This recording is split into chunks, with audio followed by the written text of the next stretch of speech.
Hello guys, welcome back with me again in the channel. On today's tutorial, I'm going to show you how you can remove grains or noise from your videos in Capcut. So if you want to remove unwanted pixelation and improve the visual quality of your footage, this is what you are going to do.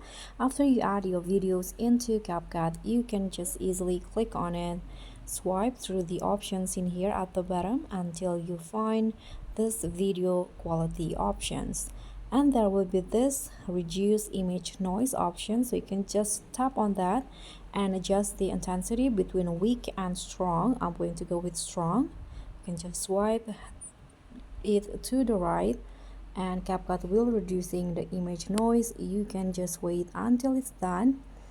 And if you want to also improve or enhance the videos, you can also use this image quality options. I'm going to go with that.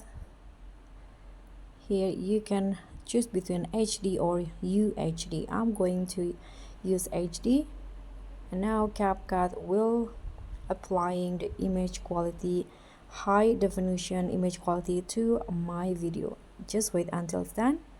And you can see now my video has so much better. There's no grain or noise on it. So that's pretty much all. Thank you so much for watching. Don't forget to like, comment, and subscribe. Also click on the thanks. Bye.